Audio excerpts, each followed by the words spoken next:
आज आपण घोळीचं कालवण करणार आहोत। आता आपण याला मच्छीला मॅरिनेट करणार आहोत। त्यासाठी पहिले मी हळद टाकली आहे अर्धा चमचा, एक 1.5 चमचा लाल तिखट मसाला आणि चवीपुरतं मीठ।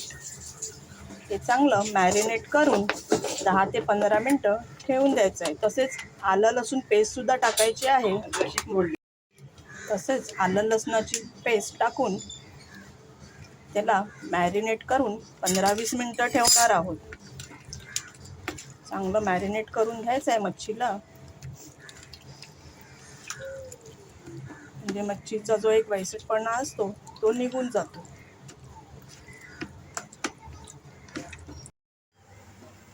आपण आता कालवणाला सुरुवात करूया। इथे मी कढईमध्ये तेल गरम करत ठेवले, त्याला आता पहिले फोडणी देऊया। मी 2 पाकळ्या लसूण घेतला आहे, कापून घेतला आहे बारीक। आता त्यामध्ये मी जरासं हिंग टाकणार आहे आणि 4-5 कढीपत्त्याची पानं टाकणार आहे। तुम्ही बघू शकता कढीपत्त्याची पानं असं करकर करकर आवाज येत आहे। लसूण पण आपला चांगला हे झाला आहे आणि आता त्यामध्ये आपण आपलं वाटण टाकणार आहे। हे वाटण मी तुम्हाला अगोदर पण सांगितलं आहे की खोबरं, हळद, लाल तिखट मसाला, टॅमॅटो आणि धने पावडरचं आहे। हे चांगलं परतून घ्यायचं आहे।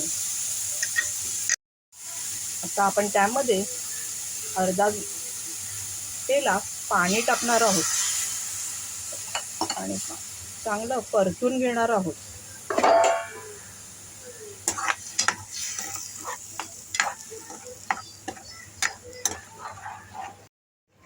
इथे आता आपण मॅरिनेट करून ठेवलेली मच्छी आता त्या मसाल्यामध्ये आपण टाकणार आहोत।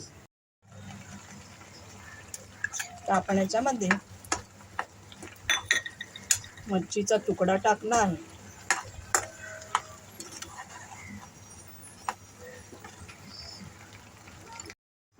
वाटण जास्त वाटत असल्यास त्यामध्ये थोडं पाणी टाकून कालवण आपलं शिजत ठेवायचं आहे। अशा प्रकारे आपलं घोळचं कालवण रेडी आहे। आवडला असल्यास लाईक, शेअर, सबस्क्राईब करा।